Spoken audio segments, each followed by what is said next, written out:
प्रदोष काल के समय पर वट वृक्ष के नीचे दिया लगाया जाता है। वट वृक्ष के नीचे लौंग का मात्र भोग रख दिया जाता है। लौंग मात्र, अगर वट वृक्ष के नीचे दिया लगाकर एक लौंग का जल या लौंग भगवान वटकेश्वर महादेव के नाम से भी अगर शिव को समर्पित करी है तो ये निश्चित है कि कर्जा कितना भी भारी होगा वो कर्जा चूकेगा जरूर, और कहीं ना कहीं से लक्ष्मी की व्यवस्था देवादिदेव महादेव करेंगे। और एक नंदीश्वर शिव महापुराण से एक बात सीख कर जाइए। अगर आपको लग रहा है कि दुख समाप्ति नहीं हो रहे, एक बीमारी से उठे दूसरी बीमारी में लग गए, फिर कोई दुख आ गया, फिर कोई दुख आ गया, फिर कोई तकलीफ आ गई, फिर कोई तकलीफ आ गई, बार बार आपको लग रहा है कि दुख पीछा ही नहीं छोड़ रहा, तो नंदीश्वर शिव महापुराण की कथा आपको कह रही है, प्रदोष के दिन, प्रदोष काल में 2 जगह दिए लगाना प्रारंभ कर दो। पहला, बेलपत्री के वृक्ष के नीचे पहला दिया प्रदोष काल में, प्रदोष के दिन बेलपत्री के वृक्ष के नीचे, और दूसरा दिया अपने दरवाजे की चौखट के बाहर, मतलब अपन बाहर खड़े होंगे,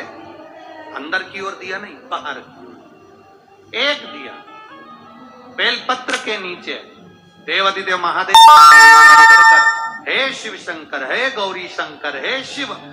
आज प्रदोष का दिन, प्रदोष काल में आप भ्रमण के लिए निकलोगे नंदीश्वर के साथ में, ऐसी कृपा करना, आपके लिए मैंने द्वार सजाया है भोलेनाथ,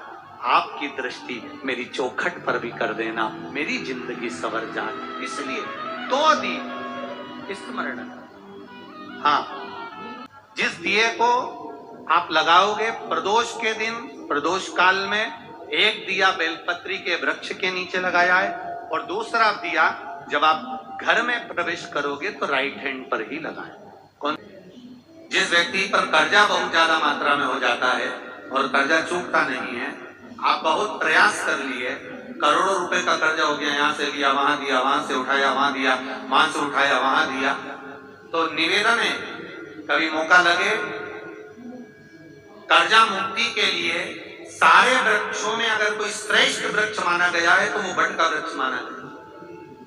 महाराज। इसलिए प्रशासनिक कार्य के लिए, मानसिक टेंशन में, परेशानियों में वटकेश्वर महादेव का स्मरण किया जाए।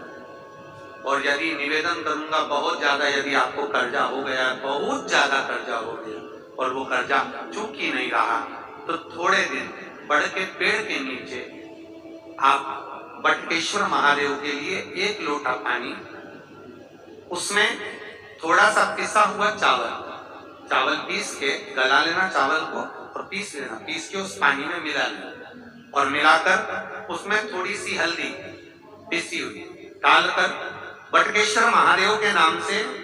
बड़ के पेड़ के नीचे अपनी कामना कर जो कर्जा हुआ है उस कर्जे का भान देते हुए, स्मरण देते हुए छोड़ दो। महाराज 2 या 3 सोमवार एक ही जगह पर करना, 3 सोमवार बाद वहीं से बड़ के पेड़ की थोड़ी सी जड़ उठा लाना, और उस जड़ को एक कोई धागे में बांधकर या तो अपनी गले में डाल लो या अपनी जेब में पटक लो, उसको थोड़े दिन पटक कर रखना, लगभग 2 से 3 महीना पटक कर रखो। वो जड़ जैसे बड़ का पेड़ विस्तार होता है, पानी गिरे ना गिरे, जल वृष्टि हो ना हो, गर्मी पड़े ना पड़े, उसको कोई फर्क नहीं पड़ता, बड़ का वृक्ष आप रूप फैलता जाता, उसकी जड़ें अपने आप प्रबल होती है। उसी तरह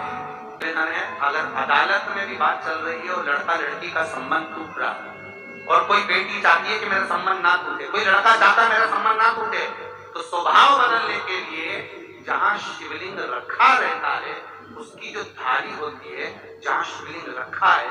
माता पार्वती का हस्त कमल, ये स्थान सर्वश्रेष्ठ माना, सर्वश्रेष्ठ। मालूम पड़े अदालत में आधा केस भी चल गया, 4-5 पेशी भी हो गए और संबंध टूटने की कतार पर, लड़की चाहे कि मुझे संबंध नहीं तोड़ना, लड़का चाहे कि मुझे संबंध नहीं तोड़ना, तो ये मध्यस्थ बिंदु जहां शिवलिंग रखा है जलाधारी पर, जहां मां जगतजननी का हस्त कमल है, शंकर भगवान का स्वरूप मां के हस्त कमल पर जहां पर विराजमान है, उस स्थान पर अगर नारी हो पुरुष हो शहद और चंदन का स्मरण अगर करवाता है, पूजन करता है, अर्चना करता है, तो 2 पेशी के बाद में वो केस खल्लास हो जाएगा, समाप्त हो जाएगा, उनमें प्रेम बढ़ जाएगा और वो संबंध वापिस टिक जाएगा, वापिस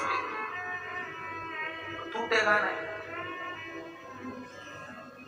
इसमें हमारा तो निवेदन है, अगर भाई भाई में भी विवाद चल रहा है, कोई लेन देन के पीछे बोलचाल बंद हो गई, देवरानी जेठानी की बोलचाल बंद हो गई, भाई भाई की बंद हो गई, घर में सब अपना अपना सोचने लगे, धन कमाया अपने पास रख लिया, उसके लिए भी कि मन मोटाव ना हो, प्रेम बढ़े, आसक्तियां, स्नेह, करुणा सबकी एक दूसरे के प्रति। किसी कामना के वश अगर हम दीप लगा रहे हैं या हमारे मन में कोई भाव उत्पन्न है और हम बाबा से कहना चाहते हैं कि बाबा मेरा ये कार्य है आप पूर्ण करिएगा, तो फिर शिव मंदिर में भी लंबी बाती का दीप आप प्रदोष या सोमवार की अष्टमी या सोमवार या आप शिवरात्रि तो बाबा से निवेदन कर लगा सकते। हाँ, विशेष जब कोई एक बहुत बड़ी बात हो और आपके कार्य में कहीं अटकल हो रही हो, तो एक ही दीप में 2 बातें, शिव और शक्ति, लंबी बाती बनाई, शिव और शक्ति के नाम से 2 बातें एक साथ एक दीप में भी लगा सकते। पर कब? जब विशेष कोई आपका कार्य हो, वो अटक रहा हो, विशेष कोई कार्य, और आप बाबा से प्रार्थना कर रहे हो, तो 2 बाती का भी प्रयोग आप कर सकते हैं। ऐसे शिव तत्वों को जान, मान लो कोई बीमारी पकड़ कर रख ली, जैसे शरीर में कोई गांठ हो गई या लीवर या किडनी किसी भी तरह से आपको तकलीफ दे गई, डॉक्टर बोल रहा है कि डायलिसिस करना पड़ेगा या डॉक्टर बोल रहा है कि ये जांच के लिए जाएगी और हो सकता है कि इसमें कैंसर निकल सकता है या ये प्रॉब्लम हो सकती है, तब एक काम करना प्रारंभ करो, कुशोदक जल शिव जी को चढ़ाना प्रारंभ। एक जल के पात्र में कुश डालना, क्या डालना है? कुश, कुशा जो होती है उसका कुशा डाल दीजिए और उस कुशे को वापस निकाल लीजिए। 10 मिनट 20 मिनट तक उस जल के अंदर कुश पड़ा होना चाहिए। वो कुशा वापस निकालने के बाद में जिस व्यक्ति को रोग है और रोग का इलाज लग नहीं रहा हो या तकलीफ आ रही हो, तो कुशोदक जो जल होता है वो शिव जी को श्री शिवाय नमस्तुभ्यं बोलकर समर्पित करना चाहिए। उसी का आधा चम्मच से भी आधा चम्मच भाग लेकर जाओ, थोड़ा सा शरीर पर छीटा, थोड़ा सा आचमन